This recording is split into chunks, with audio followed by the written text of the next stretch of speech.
Donc, dernier cours de ce cycle.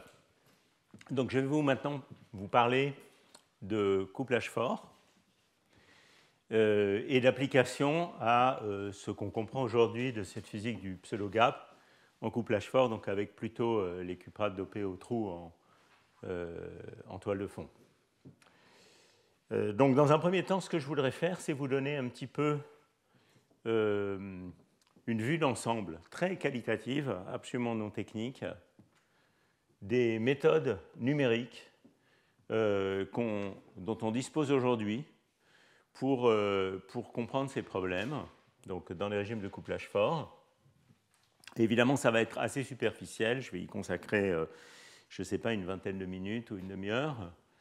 Et pour une vraie introduction plus en profondeur, je vous renvoie au séminaire associé au cycle de cours, donc celui de Fedor Simkovitch sur le Monte Carlo diagrammatique qui a eu lieu, celui de Thomas Schaeffer sur différentes méthodes et ses méthodes de diagnostic des fluctuations, dont je vais reparler un tout petit peu aujourd'hui, du 25 mai, et particulièrement les deux séminaires qui auront lieu jeudi prochain, 3 juin, qui seront plutôt du côté réseau de tenseurs, DMRG et développement récent utilisant des méthodes qui couplent l'échantillonnage Monte Carlo et les réseaux de tenseurs, donc ce qu'on appelle METS, et qui, je pense, complète très bien ce cycle de cours. Et également, dans certaines cours des années précédentes, différentes introductions plus détaillées et séminaires sur ces méthodes numériques. Alors, sur ce dessin un peu cartoonesque, j'ai essayé de vous donner une idée de au moins deux grandes classes de méthodes qui sont aujourd'hui très développées. Et essayez aussi de vous montrer, le but de ce slide, c'est de vous montrer où se situe le terrain pour des progrès et en particulier une rencontre possible entre ces deux grandes classes de méthodes. Donc en fait, ce qu'il faut comprendre, c'est qu'une méthode numérique, ce n'est pas juste... voilà, on a une idée de pure mathématique ou d'algorithmique qu'on applique sur l'ordinateur. Il y a en général derrière une approche computationnelle, une idée physique, qui est en fait la base qui va nous permettre de construire un algorithme autour de cette idée physique. Et les deux grandes idées qui organisent, je dirais, ces deux grands types de méthodes, il s'agit dans un cas de la notion de localité spatiale et dans l'autre cas de la notion d'intrication, au sens de l'intrication en mécanique quantique, c'est-à-dire, en gros, pour le dire de manière simple, la manière dont une fonction d'onde diffère ou non d'un produit, d'une fonction produit d'état. Alors, parlons d'abord de cette première grande classe de méthodes dont le principe organisationnel, c'est la notion de localité spatiale. Donc d'abord, dans quel régime de paramètres on peut s'attendre à ce qu'on ait une certaine forme de localité? Bien sûr, c'est dans les régimes où les longueurs de corrélation, pour tous les ordres qui peuvent se développer dans le système, on en a vu plusieurs au cours de ce cycle. Il y a l'ordre de spin dont on a beaucoup parlé aujourd'hui, mais dans les cours précédents, on a pas mal parlé de stripes et d'ordre de charge. Donc tout ça, ça définit des longueurs de corrélation. Et quand ces longueurs de corrélation sont faibles, eh bien, on peut s'attendre à ce que toute la physique soit relativement locale en espace. Donc ça veut dire qu'on peut construire des approximations successives dans lesquelles on va par exemple supposer que les composantes de la self-énergie locale sont plus importantes que toutes les autres. Ça va naturellement nous conduire à l'approximation de champ moyen dynamique, et puis généraliser ces approches en incluant des composantes de la self-énergie à des échelles de distance de plus en plus grandes. Ça va être les extensions en cluster de DMFT, dont je vais parler un peu dans la suite de ce cours, enfin même pas mal dans la suite de ce cours. Mais enfin, disons, le principe organisationnel, c'est la localité, et pour que ces longueurs de corrélation soient faibles, il faut se placer typiquement dans des régimes de relativement haute température ou des régimes de grand dopage, ce genre de choses. Mais disons, si on raisonne dans ce plan couplage versus température, ces approches-là vont plutôt être des approches dans lesquelles on vient des hautes températures et on identifie graduellement les crossovers qui se produisent dans le système. C'est en tout cas une manière de voir les méthodes de type DMFT qu'on qu'on appelle maintenant souvent sous un terme plus générique, sont les méthodes d'embedding, de quantum embedding ou d'inclusion quantique. L'idée étant qu'on prend un petit système qu'on traite exactement, plongé de manière autocohérente dans un bain qui est le système entier. À l'opposé de ça, d'une certaine manière, il y a une autre classe de méthodes qui originellement sont des méthodes confinées à température nulle, donc confinées à l'état fondamental, même si la situation évolue rapidement aujourd'hui, vous le verrez dans le séminaire du 3 juin en particulier, et où le principe organisationnel, c'est plutôt l'intrication. La complexité d'un système quantique, c'est le fait que les fonctions d'onde à n-corps peuvent être très différentes, très loin d'un produit de fonctions d'onde, donc avoir une forte intrication, mais on a des raisons de penser que l'état fondamental et les premiers états excités ont des degrés d'intrication qui peuvent être relativement faibles, et donc on peut utiliser des méthodes intelligentes de représentation de ces fonctions d'onde en utilisant cette limite sur l'intrication. Et ça, c'est les méthodes de produit de ce qu'on appelle matrix product states, donc état produit de matrice, qui consiste à représenter la fonction d'onde sous une forme compacte, comme un produit de matrice, à réduire la taille de ces matrices pour faire un calcul donné, ce qu'on appelle la dimension de lien ou la bond dimension en anglais, et à faire converger le calcul en fonction de la bond dimension. Donc, l'esprit de ces méthodes, je pense que je l'ai repéré un peu ici, c'est de dire que si je regarde par exemple dans un modèle de Heisenberg la composante de la fonction d'onde sur les différentes valeurs de Sz, eh bien je peux approximer cet objet comme un produit de matrice. Vous voyez, ça c'est un indice interne. Chacun de ces objets est une matrice qui dépend de cet état du spin local S, mais qui est une matrice de dimension, la bond dimension par bond dimension. Donc il peut être représenté graphiquement par un tenseur de ce type. Et puis on peut montrer que quand on augmente la taille de ces matrices, eh bien, on a une représentation fidèle et exacte de n'importe quelle fonction d'onde à n-corps. Et je vous renvoie, sans vous en dire beaucoup plus, au séminaire de Miles Studenmayer de jeudi, qui vous donnera une introduction assez générale à ces méthodes-là. Alors, jusqu'à une date récente, ces méthodes de réseau de tenseurs ou de matrix product states et l'algorithme variationnel qui va avec, qui est le groupe d'enrôlement de la matrice densité, qui a été inventé par Steve White en 92, donc essentiellement la même année où les MFT1 étaient inventés, c'est à peu près le même moment. Eh bien, originellement, cette méthode était confinée à température nulle. Et ça n'est que relativement récemment, disons au cours des peut-être 7-8 dernières années, que ces méthodes ont commencé à être étendues à température finie en combinant cette représentation compressée efficace des fonctions d'onde avec des méthodes d'échantillonnage Monte-Carlo, ce qui a conduit par exemple, et il y a d'autres variantes, à cette méthode de Minimally Entangled Typical Thermal State, METS, dont vous entendrez parler dans le séminaire d'Alex Vitek le 3 juin. Et donc ça permet d'étendre ces méthodes à température finie. En même temps, en poursuivant ce type de méthode, en utilisant des entités, des clusters de plus en plus grands, on peut espérer aller à des températures de plus en plus basses.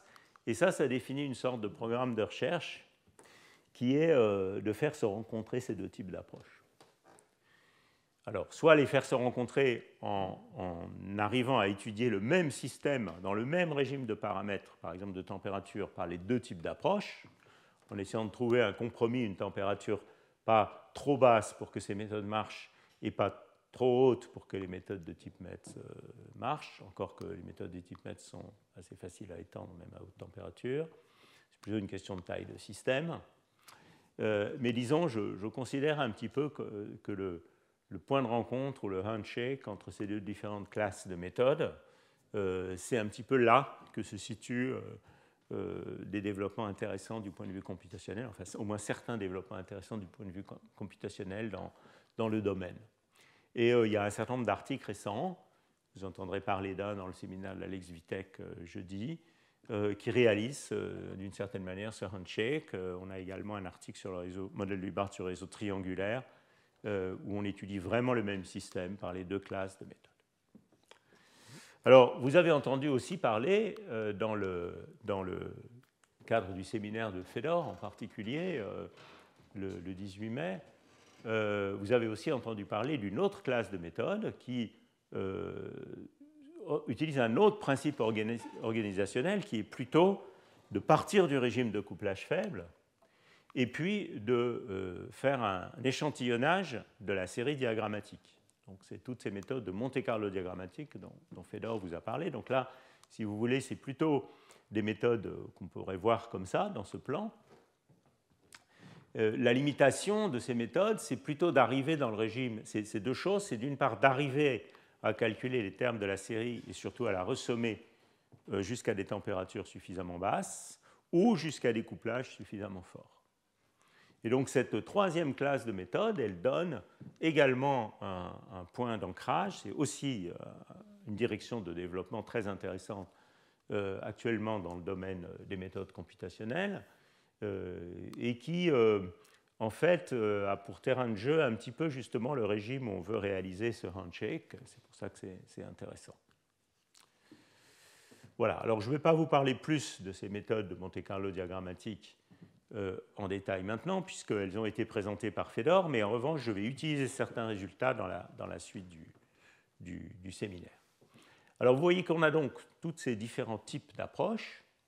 Il y a d'autres approches aussi. Je devrais également vous parler des méthodes de Monte-Carlo en champ auxiliaire qui cherchent à circonvenir le problème du signe moins fermionique des méthodes déterminantales habituelles en projetant sur les configurations de signes positifs, qui ont été beaucoup développés et qui sont beaucoup développés par des gens comme Shi-Wei Zhang ou Miguel Morales au CCQ.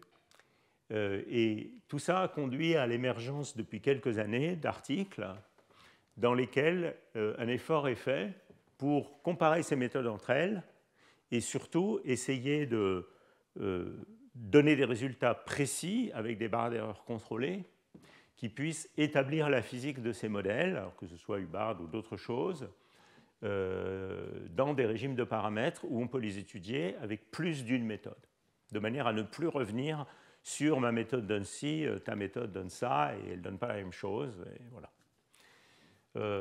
Voilà, donc c'est un peu cet esprit des multi-messenger collaborations.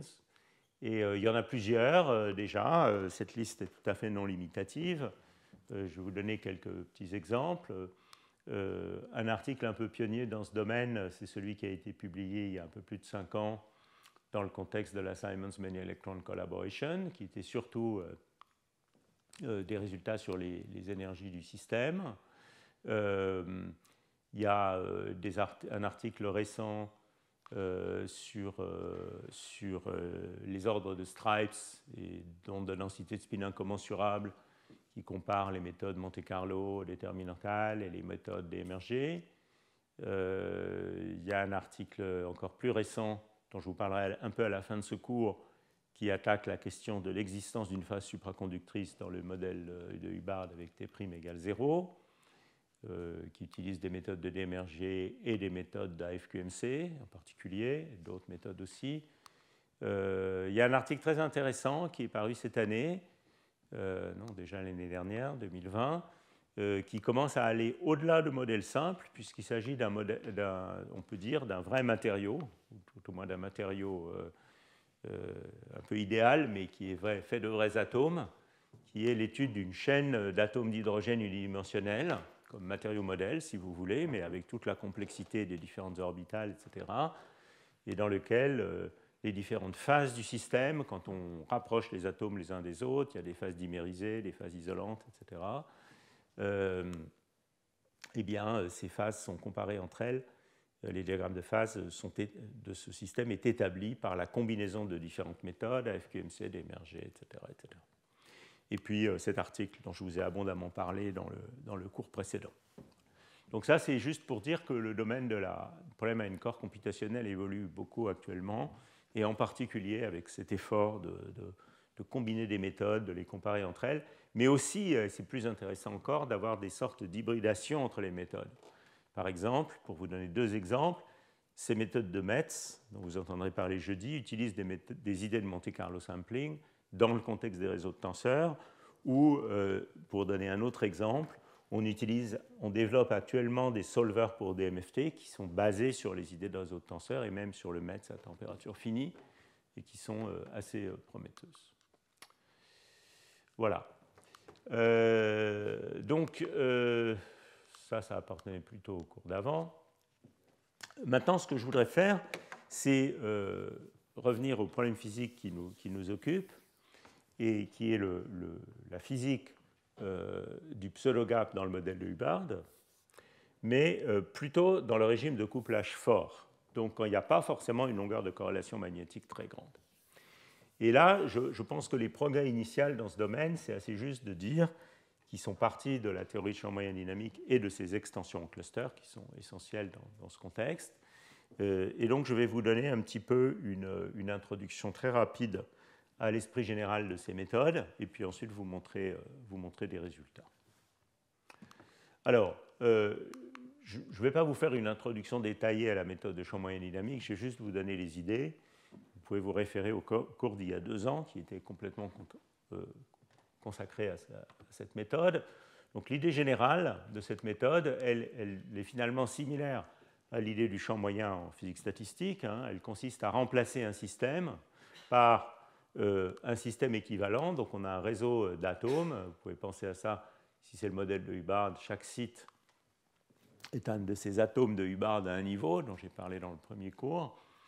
Et vous remplacez ce système sur réseau par un système qui est constitué, dans le cas le plus simple, d'un seul site, mais on peut étendre ça, comme vous allez le voir, couplé à un milieu effectif de manière autocohérente. C'est exactement ce qu'on fait en physique statistique. En physique statistique, quand on traite le modèle Ising, on remplace ce problème compliqué sur réseau par un problème d'un seul site, couplé à un champ local, et puis on écrit une relation d'autocohérence qui relie le champ local aux aimantations des sites voisins, donc il y a cette relation d'autocohérence ici.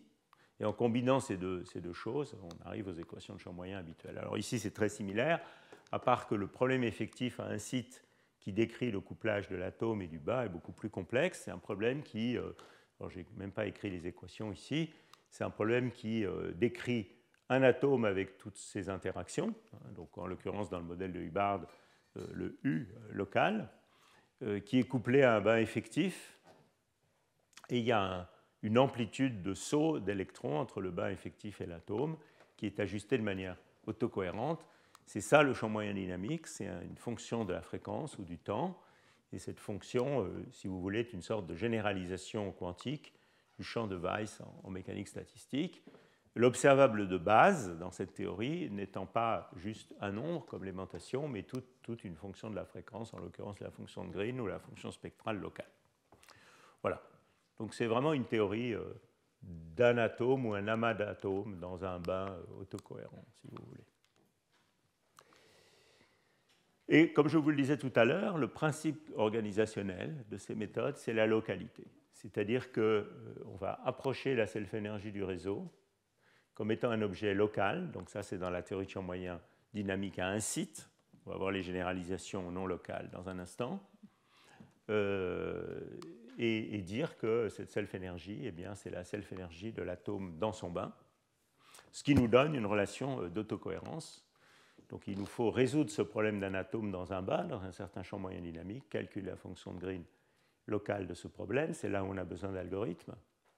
Et puis ensuite, connaissant cette fonction, calculer la self-énergie et recalculer le champ moyen dynamique et itérer cette boucle, qui est une boucle d'autocohérence, qui nous permet de trouver la solution du problème. Une fois qu'on a convergé cette boucle, on peut tout calculer. On peut calculer la self-énergie du problème, on peut calculer le vertex, qui est une fonction locale, et on peut calculer la fonction de Green sur le réseau, qui est une fonction du moment, et les fonctions de réponse de spin ou de charge, ou de tout ce que vous voulez, qui sont aussi des fonctions du moment et de la fréquence.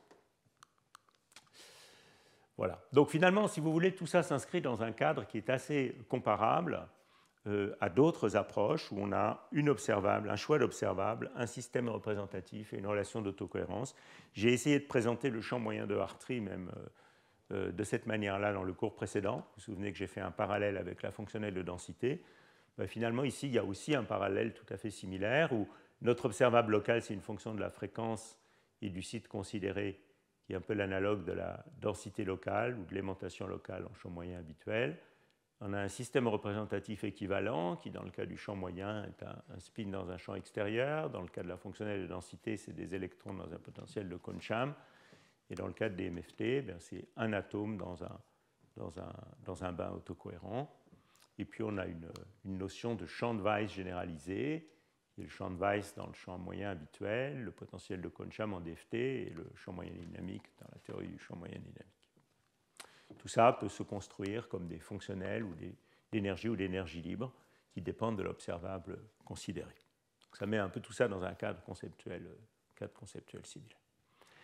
Alors, quand on parle de systèmes où il commence à y avoir des corrélations spatiales, évidemment, le champ moyen dynamique à un site est complètement insuffisant, puisque quand on baisse la température, ces corrélations spatiales se développent. C'est elles qui vont créer la physique, en particulier du pseudo-gap à 2 dimensions. Donc, il est clair qu'il faut aller au-delà de l'approximation locale.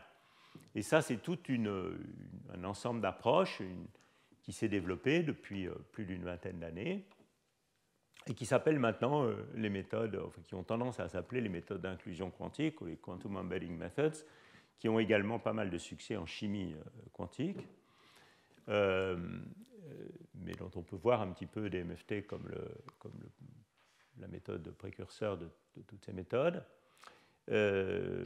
Donc comment est-ce qu'on étend ça au-delà de la stricte localité spatiale? Il y a une manière de faire ça. Alors il y a plusieurs manières de faire. On peut soit utiliser une image dans l'espace réel, donc ça c'est plutôt l'image cluster ou cellulaire des MFT, et puis on peut aussi regarder ça plutôt dans l'espace réciproque, c'est ce qu'on appelle la Dynamical Cluster Approximation, DCA. Ici, sur ce slide, j'ai plutôt illustré la méthode DCA, mais l'esprit est un peu similaire. Donc, dans le cadre de la méthode DCA, ce qu'on fait, c'est qu'on construit, on patche la zone de Brillouin en différentes régions. Donc, on définit des sous-régions de la zone de Brillouin. Donc, ça serait le champ moyen dynamique habituel consisterait à dire que la self-énergie est uniforme dans toute la zone de Brillouin. Ici, c'est un DCA à 2 patchs, où on construit un patch autour de 0 et un patch associé plutôt à pi. Ça serait un système dans lequel on patche la zone de Brillouin, une région autour de 0, une région autour des nœuds, une région autour de pi, une région autour des antinœuds, pi0 et 0pi. Et vous voyez que les moments qui sont, les impulsions qui sont signalées par des points rouges ici, ils constituent les moments d'un cluster de taille finie avec des conditions au bord périodiques, mais de taille finie avec un nombre restreint de sites. En l'occurrence, ici 2 sites, il y a 2 points, 4 sites, et ici 8 sites, et ici 16 sites. Et donc, on résout un cluster dans un bain qui, par exemple, dans ce cas-là, aurait 8 sites.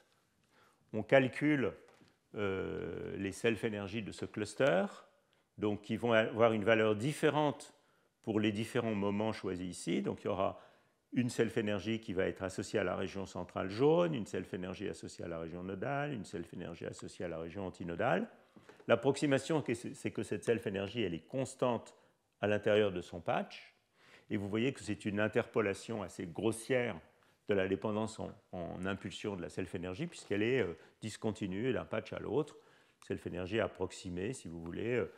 Si la self-énergie, je ne sais pas moi, a une forme comme ça, en fonction de K, je dessine n'importe quoi, eh bien, vous approximez cette self-énergie par une valeur ici, une valeur ici, une valeur là, une valeur là, quelque chose comme ça.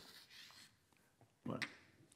Et donc le but de cette approche, c'est de calculer les valeurs de cette interpolation par une fonction créneau. Et évidemment, vous voyez tout de suite également la limitation, qui est que pour obtenir une bonne résolution au K, eh bien, il faut raffiner cette grille et donc avoir des clusters de plus en plus grands. Et à un moment, on est limité, en particulier par les algorithmes qui sont souvent les algorithmes Monte-Carlo pour résoudre ce problème et qui sont confrontés au problème du cyle moins fermionique également dans ce contexte. Donc voilà, voilà un peu l'esprit général de la méthode DCA. Alors, en particulier dans le contexte qui nous intéresse, c'est-à-dire le modèle de Hubbard bidimensionnel, ce patching-là, il est pas mal parce qu'on a vu qu'il y a beaucoup d'indications à la fois expérimentales mais aussi théoriques pour lesquelles la physique aux nœuds et aux antinœuds est assez différente. Et vous voyez que ce cluster à 8 sites, il laisse la liberté au système d'avoir un comportement différent aux antinœuds, aux nœuds et aux antinœuds, et également dans ces deux patchs-là. Donc, on peut espérer que ce ne soit pas une mauvaise approximation déjà, au moins quand la longueur de corrélation magnétique n'est pas trop grande. Dans la suite, je vais vous montrer qu'il y a un certain nombre de régimes de paramètres où en fait on peut converger ces approximations dans la taille du cluster. Et on peut également montrer que le résultat qu'on obtient après extrapolation dans la taille du cluster coïncide avec le résultat d'autres algorithmes comme le Monte-Carlo diagrammatique. Mais aujourd'hui, en 2021, le type de paramètre où on peut faire ça est quand même relativement restreint. Bon, alors, c'est impossible de citer tous les travaux et tous les groupes qui ont travaillé sur ces méthodes depuis 20 ans. J'en cite quelques-uns. Le groupe de Rutgers, Marcello, qui est là, était un pionnier de ces méthodes quand il était à Rutgers. Le groupe de Sherbrooke, le groupe qui était avant dans l'Ohio, puis à Bâton Rouge, Jarrell, qui est malheureusement disparu il y a quelques années. Le groupe d'Emmanuel Gueule dans le Michigan, d'Andy Millis à Columbia, ici Paris, Saclay, Orsay, à Rome, à Stuttgart, enfin à Tokyo, Masai Imada. Il y a beaucoup de groupes qui ont travaillé dans ce domaine. Et j'ai évidemment pas le temps de passer en revue tous ces résultats. Ce que je veux faire, c'est essayer de vous distiller un petit peu le message essentiel qui sort de ces méthodes, et aussi, dans l'esprit de ce que je disais tout à l'heure, de tester, de mettre le test sur ces méthodes de cluster embedding, de cluster DMFT, par rapport à d'autres méthodes quand c'est possible. Bien, alors, avant de faire ça, je voudrais passer quand même une dizaine de minutes à vous rappeler un petit peu la phénoménologie du pseudo-gap en couplage fort, donc pour les cuprates dopés en trous. Donc je vais revenir un petit peu à des expériences pour que vous ayez une idée un peu claire des questions qu'on veut poser assez rapidement. Donc je vous rappelle le diagramme des phases des cuprates, vous l'avez vu de manière plus réaliste tout à l'heure, mais maintenant faites attention que le dopage en trou est vers la droite, d'accord? Alors il était vers la gauche, je crois. Donc on a vu tout à l'heure les cuprates dopées en électrons avec cette phase magnétique très étendue. Maintenant on va s'intéresser plutôt aux applications aux cuprates dopées en trous, encore une fois, à cause de la différence chimique de ces deux matériaux, classes de matériaux, ces cuprates sont en régime de couplage beaucoup plus fort.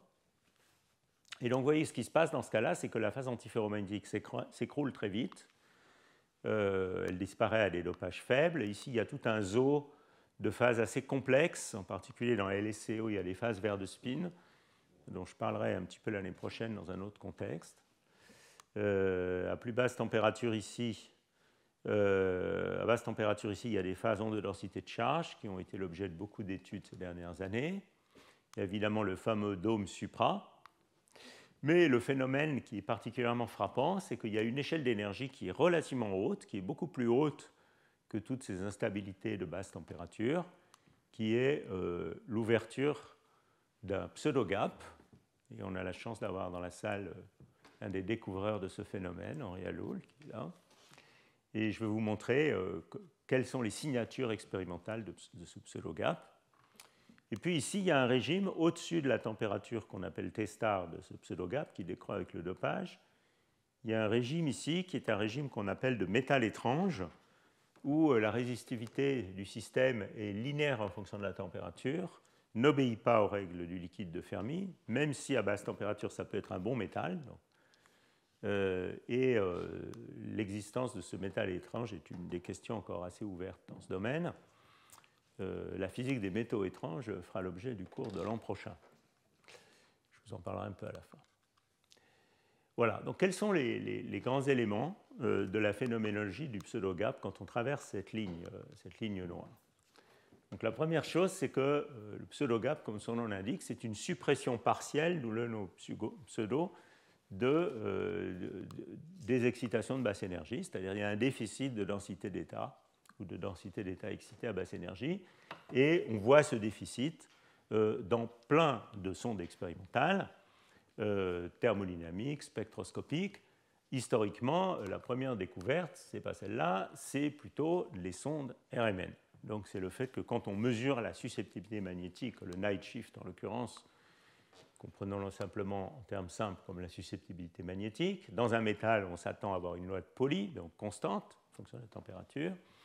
Et bien là, dans les cuprates sous-dopées, ce qu'on voit, c'est au lieu d'avoir une constante, on a quelque chose qui, à basse température, s'écroule avec la température. Voilà. Donc j'ai extrait ce slide, cette figure d'un célèbre article de Henri Alloul, Ono et Philippe Mendels, qui rapportait ce phénomène dès 89. Donc cet écroulement de la susceptibilité magnétique conduit à la question de savoir finalement est-ce que tous les états dans la zone de Brillouin près de la surface de Fermi perdent de la densité d'état ou est-ce que c'est concentré dans certaines régions de la zone de Brillouin. Et ça c'est quelque chose qui a été magnifiquement clarifié par la photoémission résolue en angle. Je crois que j'ai déjà montré ces slides dans un des cours précédents. Voilà des spectres de photoémission résolue en angle pour bismuth 2212. Ça, c'est la surface de Fermi à laquelle vous attendez. C'est le quart de la zone de Brillouin, les nœuds, les antinœuds. Vous voyez qu'au nœud, le point bleu, ici, on a une belle quasi-particule. Et en particulier, comme j'ai insisté, je crois, dans un cours précédent, le leading edge, c'est-à-dire l'endroit où ça coupe 0 ici, l'endroit où ça coupe 0 est à peu près au leading edge du spectre. En revanche, si vous regardez aux antinœuds, eh bien clairement, à 0, le spectre est très petit, et puis en fait, le leading edge, qui est le point d'inflexion ici, est décalé par rapport à 0. Donc non seulement le spectre est beaucoup plus mou, non seulement il n'y a pas vraiment de bonnes quasi-particules aux antinœuds, mais en plus, clairement, il y a une échelle d'énergie caractéristique que vous pouvez interpréter comme un pseudo-gap, qui est la différence entre 0 et la position du leading edge ici. Ça définit une échelle d'énergie qui est la tendance au système à ouvrir un gap près des antinœuds. Donc la photoémission résolue en angle a clairement révélé que cette physique était associée aux antinœuds, et ça se traduit par le fait que si vous regardez les contours d'intensité de la photoémission dans le quart de la zone de Brillouin ici, en pratique, vous ne voyez pas une surface de Fermi complète. Ce que vous voyez, c'est les fameux arcs de Fermi qui sont concentrés sur la région des nœuds et avec une suppression dans la région des antinœuds. Et ça pose vraiment une question fondamentale qui est de savoir qu'est-ce qui va se passer, que va devenir l'état de ce système quand on refroidit et qu'on va aller vers... Il doit se passer quelque chose parce qu'on ne peut pas avoir une surface de Fermi qui est juste des segments discontinus perdus dans l'espace K. Donc qu'est-ce qui doit se passer? En réalité, dans le vrai système, ce qui se passe, c'est qu'il devient supra. Donc il entre une autre phase ordonnée. Et la question qu'on peut se poser, la question fondamentale, c'est qu'est-ce qui se passerait dans l'état normal si on supprimait la supraconductivité? Donc on peut faire ça dans certains cuprates en appliquant un champ magnétique fort. Et ce qu'on observe, c'est que la surface de Fermi est reconstruite en réalité. Donc je vais vous montrer des expériences très récentes. Ça, ce n'est pas encore publié. Ce sont des expériences de magnétorésistance, dépendance angulaire de la magnétorésistance, angular dependent magnetoresistance, groupe de Louis Taillefer, qui montrent, sur une évidence directe, que, effectivement, si je regarde un dopage qui est très proche de celui du dopage critique où le pseudo-gap disparaît, que je vais appeler P star dans la suite de ce cours, donc pour P juste en dessous de P star, on a une reconstruction de la surface de Fermi, on voit une dépendance de la magnétorésistance angulaire qui change absolument radicalement, comme vous voyez ici, quand on est au-dessus de P star et en dessous de P star. Et le nouveau pattern de magnétorésistance angulaire ici s'interprète bien par une reconstruction de la surface de Fermi en poche de trou, tout à fait similaire à celle qu'on obtiendrait par une densité de spin commensurable. Mais le point remarquable et la question fondamentale, c'est qu'on est dans un régime où il n'y a pas d'ordre magnétique à longue portée.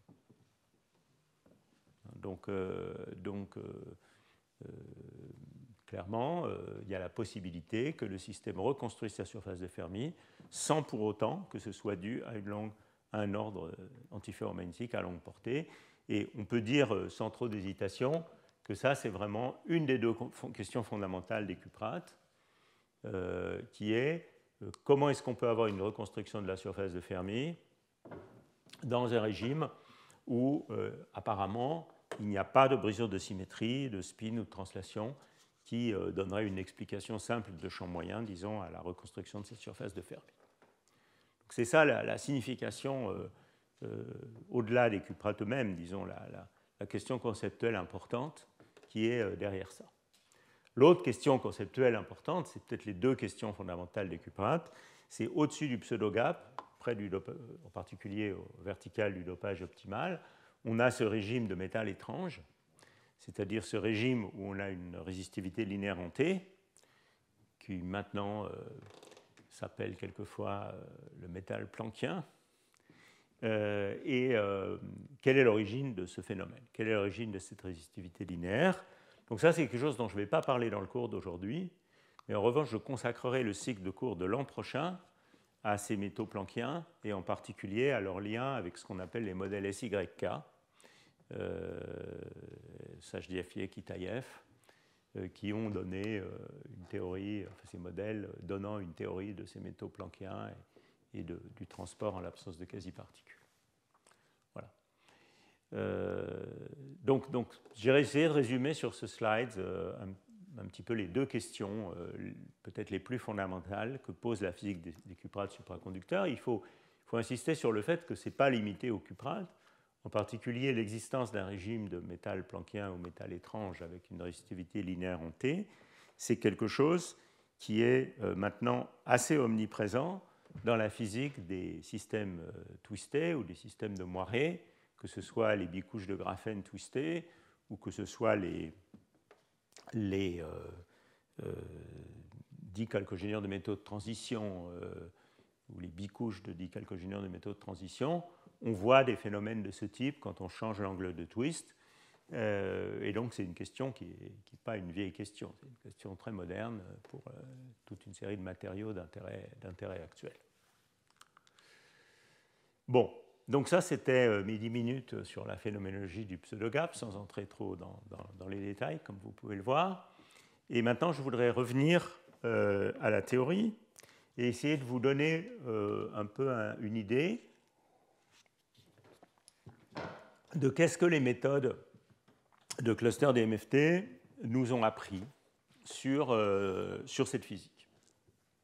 Alors ça remonte déjà à une vingtaine d'années, où les premiers calculs de cluster DMFT ont donné, dès le début des années 2000, une claire évidence pour l'existence d'un pseudogap dans le modèle de Hubbard dopé en trou.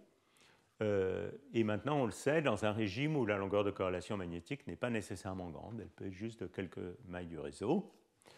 Voilà peut-être un des premiers articles, et on a aussi la chance que le premier auteur de cet article soit dans la salle, Marcello Civelli, dans le groupe de Rutgers à l'époque, où, avec Massimo Capone, Olivier Parcollet, Sarah McCancharla et Gaby Kotlia, ils avaient montré que quand on faisait un calcul cluster DMFT à 4 sites, à l'époque le cluster c'était 4 sites, eh bien ce qu'on voyait, quand on regardait par exemple le régime de bas dopage, eh bien c'était effectivement qu'il y avait des quasi-particules intenses près des nœuds, et puis des quasi-particules détruites, largement détruites près des antinœuds, et vous voyez comment ces quasi-particules nodales prennent de la vigueur quand on dope plus en trou. Donc on peut dire que d'une certaine manière, si je compare un petit peu au diagramme de phase de single-side DMFT, cette région, elle vit dans le régime métallique, et puis cette région, elle vit dans le régime incohérent ici. Donc ça, c'est vraiment, je dirais, les premières évidences qu'il y a effectivement un pseudogap en couplage fort dans le modèle de Hubbard, à faible dopage en trou. Et depuis, on a fait pas mal de progrès sur la compréhension de ce problème, et c'est ça dont je voudrais vous parler un petit peu aujourd'hui. Alors, un petit peu après, il y a eu des travaux qui ont essayé de donner une image un peu générique de ce qui se passait. Et ça, c'est juste un peu une représentation des différents régimes, de ce qu'on trouve dans les méthodes DCA. Donc en fait, ces calculs que je vais vous montrer ont été faits en comparant entre eux des résultats.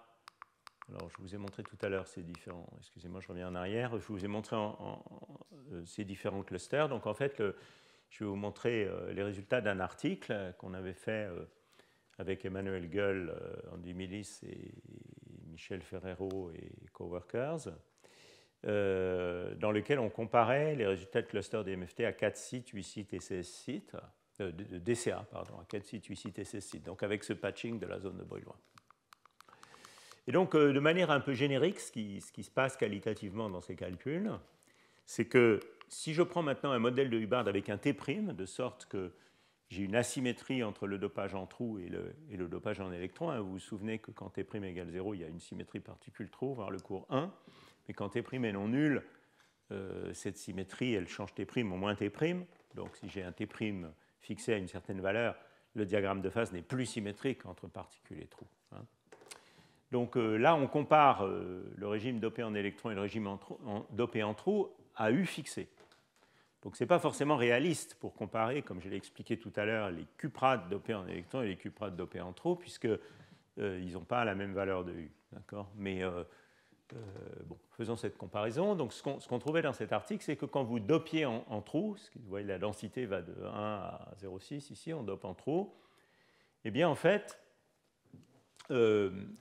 évidemment, à grand dopage, on a un liquide de Fermi isotrope sur la surface de Fermi, donc quelque chose où la solution single-side DMFT serait suffisante. Puis quand je me rapproche du demi-remplissage, il y a un régime où on commence à avoir une différenciation entre les nœuds et les antinœuds, donc c'est ce qu'on voyait déjà dans le transparent précédent du travail de Marcello Civelli. Et puis quand on se rapprochait encore plus de demi-remplissage, il y avait une phase où la région antinodale était vraiment gapée avec une incompressibilité aux antinœuds, et puis la région nodale était métallique.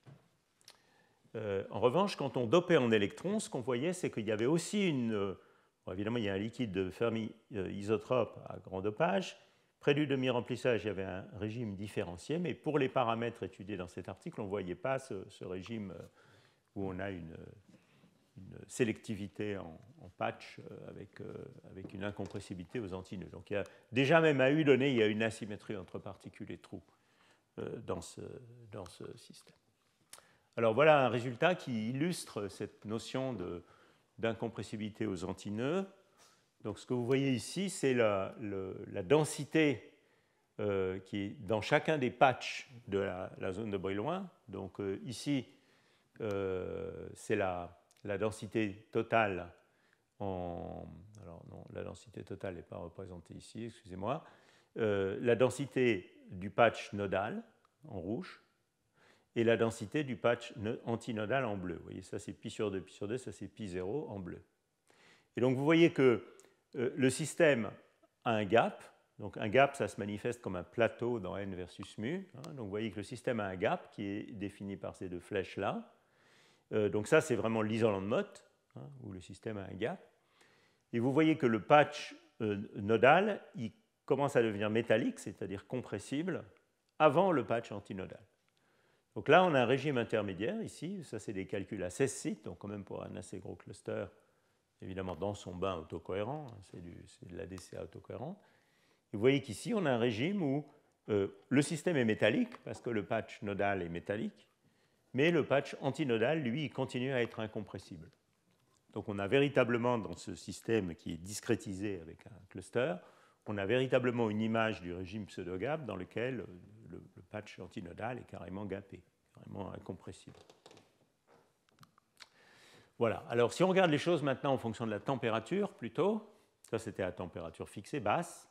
Si on regarde les choses en fonction de la température, il y a un diagnostic très simple de l'existence du pseudo-gap. Donc ça, c'est des résultats qui ont été obtenus par Wei Wu, qui était postdoc au Collège de France il y a quelques années, en DCA 8 sites, en fonction de la température, avec une certaine valeur de T', et vous voyez qu'on est à U sur T égale 7. Donc on est quand même dans un régime déjà de couplage beaucoup plus fort que celui du cours de tout à l'heure, où U valait 2. Donc vous voyez, ce qu'on voit ici, c'est que ça, c'est l'estimateur, disons, de la densité d'état aux antinœuds. la fonction spectrale aux antinœuds. Donc à grand dopage, ici 15%, eh bien, cette densité d'état croît, puis elle finira par saturer à basse température, donc régime typiquement métallique. En revanche, à bas dopage, ce qui se passe, c'est qu'elle croît un peu, et puis finalement, elle atteint un T-star, et puis elle redécroît. Finalement, cette courbe, elle fait beaucoup penser à la courbe expérimentale du night shift, hein, et vous verrez après, tout à l'heure, des calculs explicites de la susceptibilité magnétique avec ce maximum caractéristique. Et ce que vous voyez aussi ici, c'est que ce T-star, eh bien, il décroît. Donc ça, si vous voulez, c'est la manière de diagnostiquer l'échelle de ce crossover T-star. C'est simplement le maximum de cette courbe.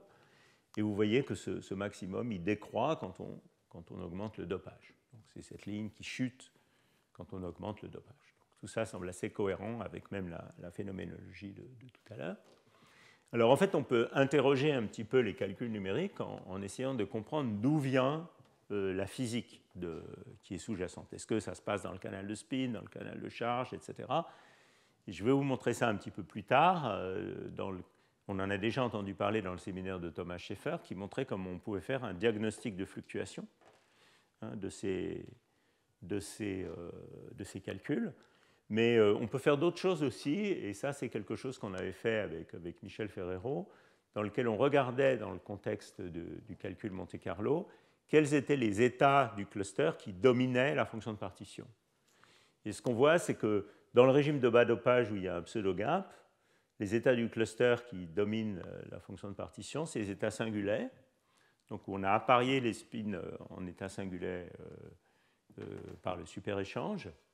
Vous voyez, cet état singulier, là, c'était juste du cluster des MFT de 2 sites, donc avec juste un dimère. C'est cet état singulier sur le dimère qui domine. L'état immédiatement voisin, c'est tout simplement l'état où il y a un trou.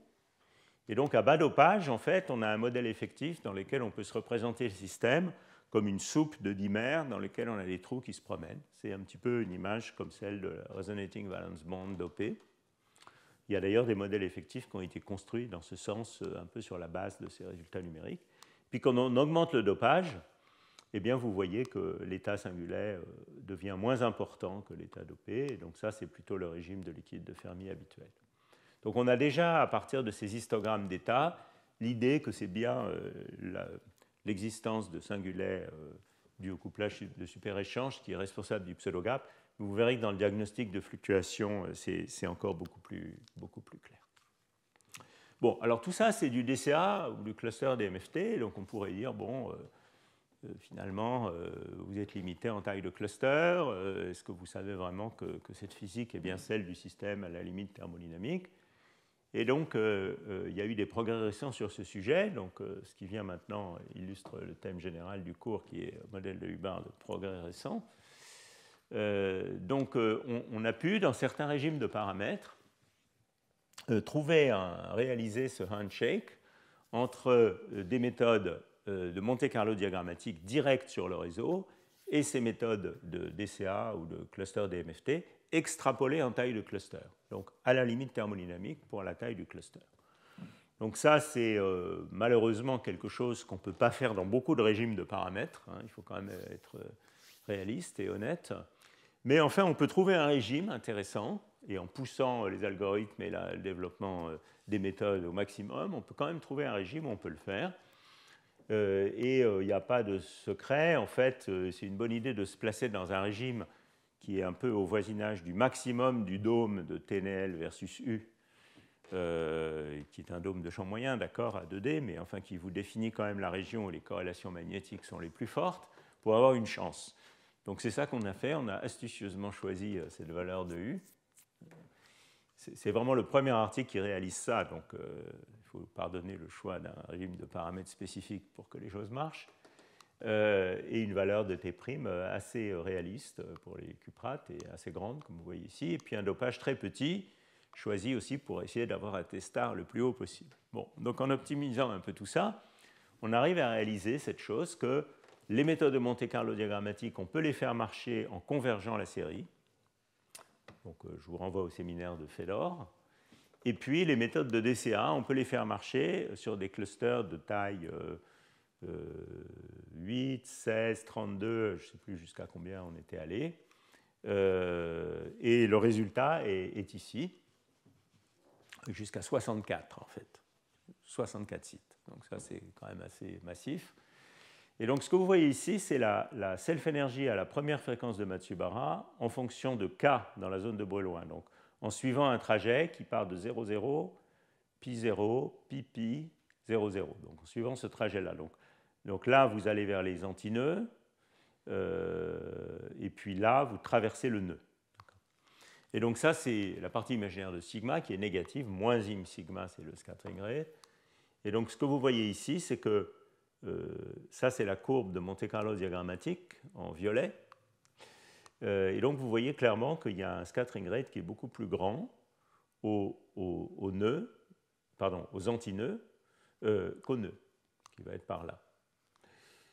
Il y a une différenciation d'à peu près 50% entre les deux. Et vous voyez ici, en trait discontinu, les résultats de DCA 64 sites, donc qui patchent la zone de Brillouin en un certain nombre de régions. Chaque point, c'est la valeur de la partie imaginaire de la self-énergie calculée pour chacun des patchs.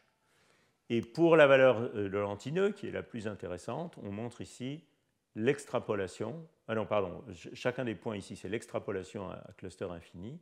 Et puis ici, je vous montre explicitement 16 sites, 32 sites, etc. et son extrapolation à cluster infini. Vous voyez qu'on tombe exactement sur le Monte-Carlo diagrammatique. Et donc là, on peut dire qu'on a vraiment calculé, beyond doubt, la self-énergie du modèle de Hubbard dans ce régime qui est déjà un régime difficile et qui révèle déjà l'onset au moins d'un pseudo-gap, c'est-à-dire une différenciation forte entre les nœuds, où il y a des quasi-particules, et les antinœuds, où elles sont supprimées par cette grande partie imaginaire. Voilà. Depuis, il y a aussi des calculs qui ont montré que dans ce régime, la longueur de corrélation magnétique était effectivement faible. Donc on est dans un régime où on commence à ouvrir un pseudo-gap, dans un régime où la longueur de corrélation est petite.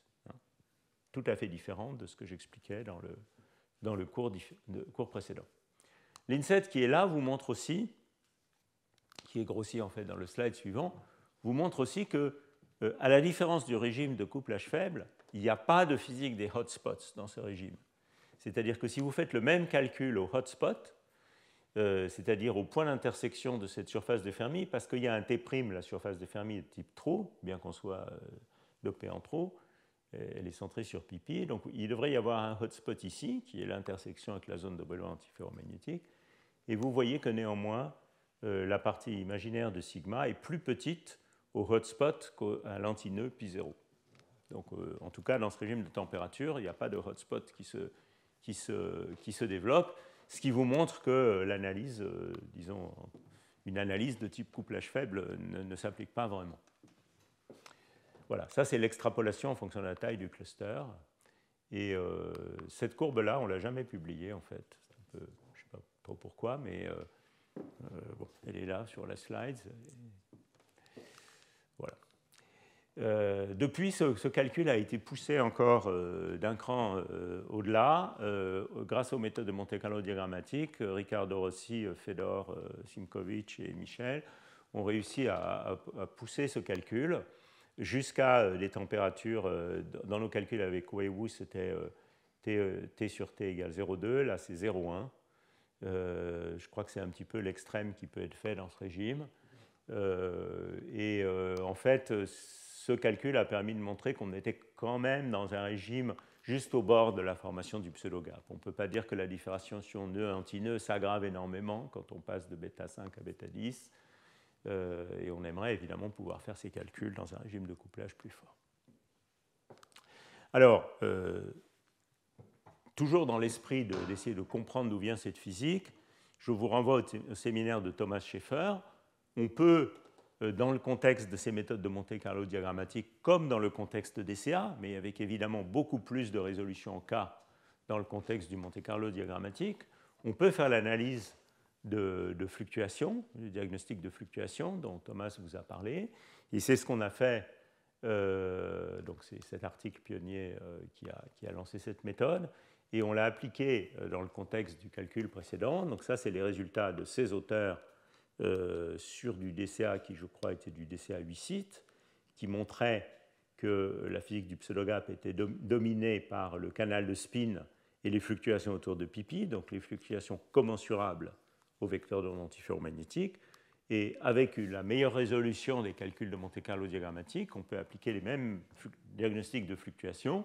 Et ça vous montre les vecteurs d'onde Q qui, dans cette décomposition dont a parlé Thomas dans son séminaire, qui contribuent à la self-énergie. Et donc vous voyez qu'au nœud, les contributions, c'est tout simplement les vecteurs Q qui connectent un point sur la surface de Fermi avec un autre point sur la surface de Fermi.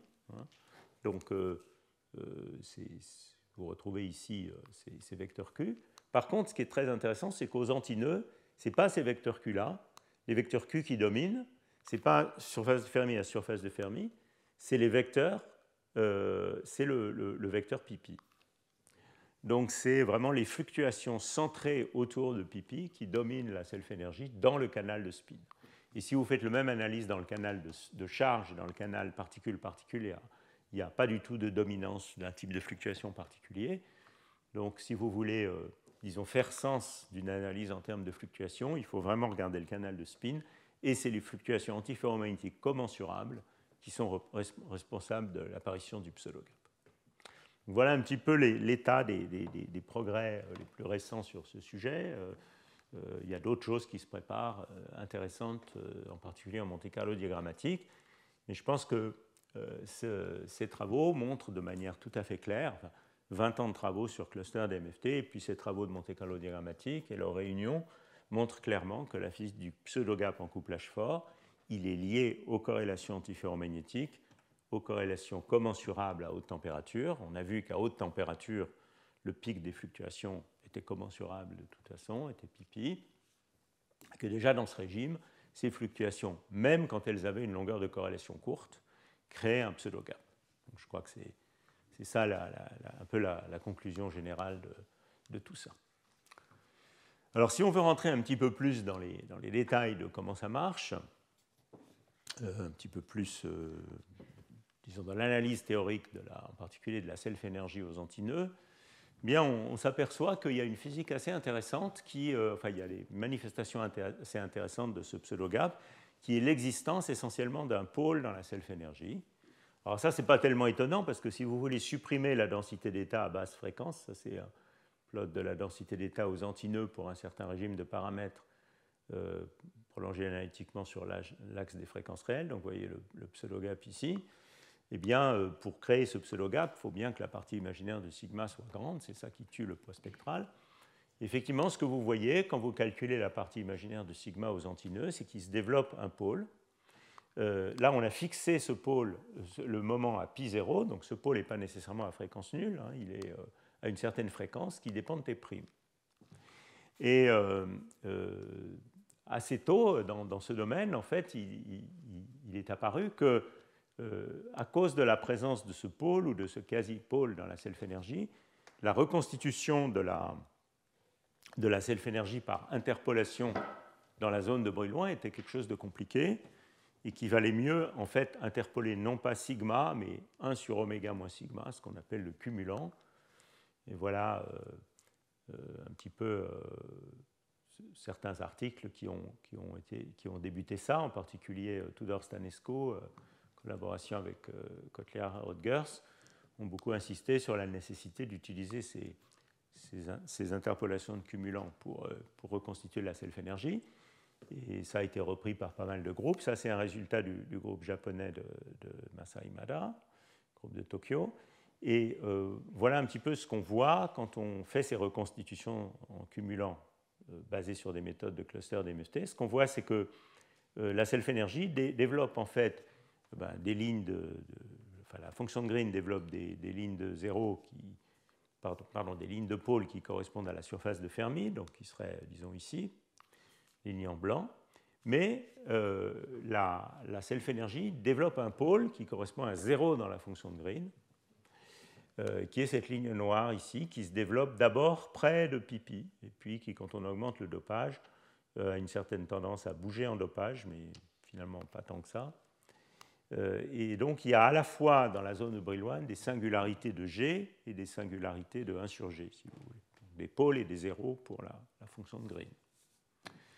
Alors ça, c'est quelque chose de très intéressant parce que si vous pensez au théorème de Luttinger, le théorème de Luttinger, il compte les singularités de G, mais aussi bien les pôles que les zéros. Donc on peut imaginer satisfaire formellement le théorème de Luttinger, comme l'a suggéré Dzialoginski il y a pas mal d'années, mais avec une surface de Fermi qui est seulement la ligne des pôles de G, qui n'est pas le volume donné par la concentration électronique. Donc une surface de Fermi reconstruite, mais quand même, à la cause de l'existence de pôles dans la self-énergie, un théorème de Luttinger satisfait. Bon, j'ai malheureusement pas le temps de vous parler beaucoup plus de ça ici, je mentionne juste pour les gens que ça intéresse. C'est de toute façon encore un peu spéculatif, cette question-là, mais c'est sûrement une question intrigante en rapport avec la reconstruction de la surface de Fermi sans brisure de symétrie.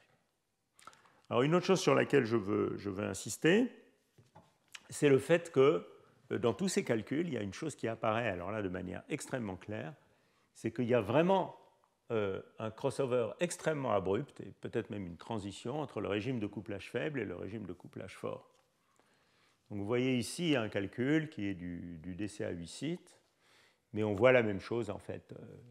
Enfin en tout cas on voit les signes de ça en Monte-Carlo diagrammatique aussi. Donc ce qui est représenté ici, bon, par exemple, c'est la partie imaginaire de la self-énergie en rouge en fonction de U aux antinœuds à la première fréquence de Matsubara. Et vous voyez ici, il y a un régime où U est petit, enfin pas petit, il va jusqu'à 5 et quelques, où en gros il ne se passe pas grand-chose, et puis il y a un régime où la partie imaginaire explose. Et pareil, si vous regardez cet indicateur-là, qui est tout simplement epsilon de k plus sigma de k est 0, donc là, l'énergie renormalisée aux antinœuds, vous voyez que c'est quelque chose qui est essentiellement indépendant de U, ce qui signale une très faible déformation de la surface de Fermi. Et puis tout à coup, autour du U dont je parlais tout à l'heure, 5,5, quelque chose comme ça, cette quantité change complètement. Vous pouvez faire ça pour à peu près toutes les observables. Et ceci sépare vraiment deux régions. Une région où la surface de Fermi est pratiquement inchangée, il n'y a pas de pseudo-gap à U faible. Et puis une région à U fort où le pseudo-gap apparaît très brutalement. Donc ça, c'est, disons, une indication numérique qu'il y a vraiment deux régimes très différents, qui sont un régime de couplage faible et un régime de couplage fort. C'est un problème qui n'est pas encore complètement compris, loin de là. Est-ce qu'il s'agit d'une vraie transition ou est-ce qu'il s'agit d'un crossover abrupt? Mais enfin, c'est clair que numériquement, il y a deux régimes. Il y a un régime de couplage faible et un régime de couplage fort, et ce n'est pas une douce transition adiabatique entre les deux. Il y a vraiment quelque chose qui se passe en fonction du couplage. Il y a aussi quelque chose dont je vais vous parler qui est une relation intéressante entre la manière dont la surface de Fermi est déformée par les interactions et le pseudo-gap. Donc ça, j'ai essayé de résumer ça dans ce transparent-là, et puis je ne vais probablement pas vous entrer trop dans les détails, mais juste pour vous donner un petit peu une idée. Donc ça, c'est toujours des calculs DCA 8 sites extrapolés à basse température, et ce que vous avez sur l'axe vertical, c'est T', T' sur T, en fait, bien sûr, et le dopage en trou. Et il y a beaucoup de lignes sur ce diagramme, donc je vais essayer de vous les expliquer rapidement. Donc, si T' est nul, et que je dope en trou, je vais vous faire un dessin ici. Si T' est nul et que je dope en trou, la surface de Fermi sans interaction est une surface de Fermi de type électron, comme on dit, c'est-à-dire qu'elle est centrée en 0, 0.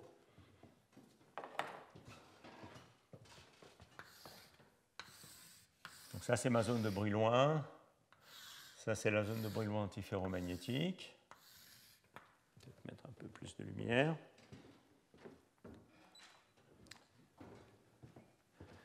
Donc si T' égale 0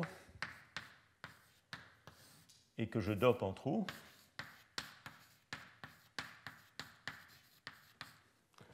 ma surface de Fermi va être comme ça. On parle quelquefois de surface de Fermi de type électron. En revanche, si T' est différent de 0, et en l'occurrence ici, disons T' négatif par exemple, à faible dopage, la surface de Fermi va être de type trou, c'est-à-dire qu'elle va être quelque chose comme ça. Et puis quand j'augmente le dopage, il va y avoir un dopage critique où ces deux points se touchent et où je retrouve une surface de Fermi de type électron. Donc dans le système sans interaction, il y a une ligne dans le plan T' dopage où on passe d'une surface de Fermi de type trou à bas dopage à une surface de Fermi de type électron, si vous voulez centrer à pipi à basse dopage, à centrer en 0,0 à haut dopage. Cette ligne, c'est la ligne pointillée bleue. Donc ça s'appelle aussi une transition de Lifshitz, c'est-à-dire c'est une transition de la topologie de la surface de Fermi qui passe en dessous de cette ligne d'une surface ouverte, centrée sur pipi, à une surface fermée, centrée sur 0,0, ici. Donc ça, c'est ce qui se passe dans le système sans interaction. Alors ce qu'on trouve, c'est que dans le système avec interaction, donc ça c'est U égale 7, donc c'est un régime de couplage fort, eh bien si on essaye avec les diagnostics qu'on a en DCA, c'est-à-dire en suivant seulement quelques impulsions dans l'espace K, si on essaye de suivre l'endroit où se passe cette transition topologique, cette transition de Lifshitz, eh bien vous voyez, c'est la ligne bleue en trait continu qui se confond avec la ligne noire ici, mais il y a une ligne bleue là. Et vous voyez qu'elle est considérablement décalée en présence d'interaction par rapport à la ligne sans interaction. Ce qui veut dire que si vous prenez T' égale 0 et que vous dopez le système en trou, vous devriez, du point de vue du système libre, trouver une surface de type électron, comme ceci. Mais en réalité, la surface du Fermi du système en interaction reste de type trou jusqu'à ce point, dopage critique de l'ordre de 10%, disons ici, où elle va finalement passer du côté electron-like. Donc ça veut dire qu'il y a une très forte déformation de la surface de Fermi par les interactions. Et c'est quelque chose qui a été sous-apprécié pendant des années dans le domaine des cuprates supraconducteurs, où beaucoup de gens disaient mais en réalité, si vous comparez la surface de Fermi mesurée en ARPES à la structure de bande, eh bien, ces deux surfaces sont très proches, et donc il y a très peu d'effets de déformation de la surface de Fermi par les interactions. Et alors ceci, effectivement, est correct pour beaucoup de cuprates parce qu'ils ont des T' assez grands. Donc on est ici, vous voyez que ces deux lignes sont très proches l'une de l'autre. Mais ce n'est pas du tout une raison pour en tirer une conclusion générale sur le modèle de Hubbard du point de vue théorique, et en particulier si T' est beaucoup plus petit, eh bien ça ne va pas être le cas, d'après tout au moins ces résultats.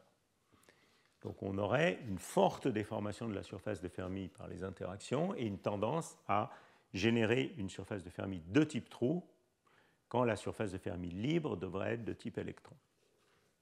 Et effectivement, c'est intéressant de voir qu'il y a des familles de cuprates qui ont des T' sur T plus petits, comme LSCO, qui ont des familles de T' sur T plutôt autour de 0,15, donc ici, et où, pour faire coller la surface de Fermi mesurée en ARPES à la structure de bande, eh bien, en réalité, les gens qui font l'analyse changent T' sur T en fonction du dopage pour que les deux choses collent.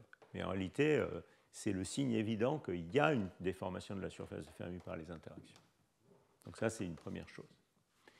La deuxième chose, c'est qu'il existe un régime ici, à T' relativement faible, où l'apparition du pseudogap, qui est la ligne noire, donc je vous ai montré tout à l'heure que le pseudogap, c'était un phénomène abrupt. Et là, effectivement, il y a une ligne où on peut analyser l'existence ou non d'un pseudogap dans les calculs, et on voit qu'il y a un régime où le changement de topologie de la surface de Fermi et la disparition du pseudogap coïncident, Et puis à plus grand T', ces deux choses sont différentes. Le pseudogap disparaît avant que la surface de Fermi ne change de trou à électron. Ça, c'est la signification de la ligne noire, c'est l'existence du pseudogap. Alors ça nous dit quoi? Ça nous dit qu'effectivement, quand on est à des T' pas trop grand, on doit observer la disparition du pseudogap au même endroit que la transition topologique, la surface de Fermi, et c'est ce qu'on voit effectivement dans les matériaux de la famille LSCO. Par contre, quand on va à des matériaux de type YBCO où T' est plus grand, eh bien, le pseudogap disparaît bien avant le changement topologique de la surface de Fermi, donc c'est cohérent avec cette observation-là. Et il y a aussi une observation qui est générale dans la physique des cuprates, c'est qu'on n'observe jamais de pseudogap quand la surface de Fermi mesurée en ARPES est de type électron, c'est-à-dire est centrée en 0,0 comme ça. Et effectivement, ça c'est cohérent avec ce diagramme, puisque vous voyez que dans tout le régime où le pseudogap existe, qui est ici, eh bien, la surface de Fermi est effectivement de type trou. Ici, il existe un régime où la surface de Fermi est de type trou, mais où il n'y a pas de pseudogap, mais il n'y a nulle part dans ce diagramme une surface de Fermi du vrai système en interaction de type électron et qui aurait aussi un pseudogap. Voilà, donc il y a une relation intéressante qui est pas, entre cette question du changement de la topologie de la surface de Fermi et le pseudogap. Et en fait, cette relation, elle est liée à l'existence de ce pôle dans la self-énergie, puisque l'existence d'un pôle dans la self-énergie par Kramers-Kronig donne aussi une valeur importante à la partie réelle de sigma qui est responsable de la déformation de la surface de Fermi. Donc en fait, ces deux aspects sont liés. Voilà. Alors, on peut pousser les comparaisons entre ces calculs et les expériences, et ça, c'est quelque chose qui s'est pas mal développé aussi dans les années récentes, avec en particulier la capacité dans ces méthodes de calculer des fonctions de réponse à deux particules, et pas seulement, comme je vous ai montré jusqu'à maintenant, des self-énergies ou des fonctions de Green. Donc, on a pu, dans les années récentes, faire des calculs, en particulier le groupe d'Emmanuel Gull et Landy Millis ont fait des très beaux calculs des fonctions de réponse à deux particules. Et donc, voyez par exemple un calcul du night shift en fonction de la température qui vous montre bien que le night shift a un beau maximum dans le régime pseudogap. Je vous rappelle les expériences que j'ai mentionnées tout à l'heure. Bon, alors évidemment, on a déjà beaucoup dépassé l'heure. Donc, je vais essentiellement m'arrêter. Voilà un petit peu le message emporté chez vous sur la physique du pseudogap. Toutes ces analyses suggèrent qu'il y a un pseudogap en couplage fort, qu'il n'est pas lié à une longueur de corrélation très grande, mais qu'il est fondamentalement lié aux corrélations magnétiques de portée courte, donc, qu'il n'est pas lié à la physique de paires préformées ou à ce qui se passerait dans le canal de charge comme une onde de densité de charge. Et si vous voulez, tout ça, ça suggère un petit peu une image, une image qualitative qui sort aussi de l'ensemble de ce cycle de cours. Je vous ai parlé dans les cours précédents de stripes et donc de densité de spin incommensurable. Et puis là, dans ce cours, je vous ai parlé du régime de plus haute température où les corrélations sont commensurables. Et donc, ceci suggère à bas dopage, si vous voulez, une image qualitative qui est qu'à haute température, on a des corrélations de spin à pi, qui peuvent être de courte portée en couplage forte, mais suffisantes pour ouvrir un pseudogap dans le spectre par ce mécanisme de couplage fort. À plus basse température, il est tout à fait vraisemblable, en fonction des différents calculs que je vous ai montrés dans les cours précédents, que ces corrélations magnétiques puissent devenir incommensurables. Et puis finalement, à très basse température, il y a d'autres ordres qui apparaissent, comme les ordres de stripes, les ordres d'ondes de densité de charge, voire de la séparation de phase. On a vu que ces ordres apparaissaient dans à peu près tous les calculs, y compris des MFT d'ailleurs. Et c'est également le type d'image qui ressort de calculs récents qui utilisent ces méthodes de type METS dans le contexte des calculs de type réseau de tenseurs d'émergés, et dont vous parlera Alex Vitek lors du séminaire de jeudi. où on voit ces crossovers entre ces différents régimes, depuis un régime stripe, un régime incommensurable et un régime commensurable avec pseudo-gap, donc par une troisième classe de méthodes qui n'ont rien à voir avec les deux dont j'ai parlé aujourd'hui. J'aurais bien aimé vous parler un peu de supraconductivité, je n'ai pas le temps, donc je vous renvoie à cet article qui est le plus récent, je dirais, sur le sujet, qui fait le point sur l'existence de la supraconductivité dans le modèle de Hubbard pur à T' égale 0, et qui conclut que les phases supraconductrices sont pas loin en énergie, mais quand même perdent par une toute petite quantité de l'ordre du hopping sur 100 par rapport aux phases de Stripes. Et donc la grande question ouverte, c'est qu'advient-il à cette compétition à T' non nul? Et il y a des équipes qui travaillent là-dessus actuellement. Est-ce qu'à T' non nul, on arrive donc je n'ai pas le temps de vous passer ces slides-là, mais on sait que T' est important. Voilà un article récent d'Emerger qui le montre. Et donc, on aimerait beaucoup savoir si la phase supra-D existe dans le modèle de Hubbard à T' fini. Je pense qu'on aura la réponse à cette question dans les 2 ans qui viennent en croisant tous ces différents types de méthodes.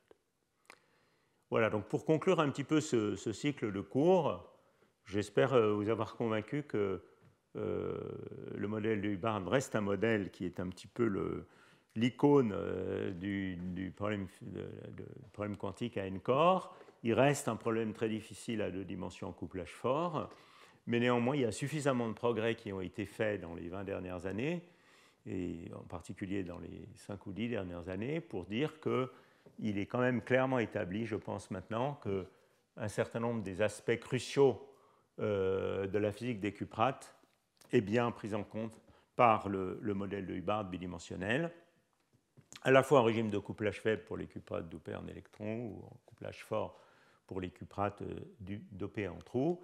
Il reste évidemment un certain nombre de questions importantes ouvertes que j'ai essayé de résumer sur ce transparent. Et donc l'existence de supraconductivité à T' fini, exactement comment cette différenciation nœud-antinœud se prolonge à basse température. Est-ce qu'il y a vraiment une reconstruction à l'absence de brisure de symétrie quand on supprime la supra? Et également toute la question du métal étrange, du métal planckien. Et j'aborderai cette question-là dans un contexte complètement différent qui n'est pas le modèle de Hubbard et qui sont ces modèles de Stajdefier-Kitaïev dans le cours de 2022 qui s'appelle les métaux étranges au trou noir parce qu'en en fait, il y a une connexion entre ces modèles SYK et certains aspects de gravitation quantique. Et même si ce n'est pas mon domaine, j'essaierai d'en parler un petit peu dans au moins un cours l'année prochaine. Voilà, bon, ben, je vous remercie pour votre attention et je vous invite à venir écouter le séminaire online de Miles Studenmayer et Alex Vitek jeudi.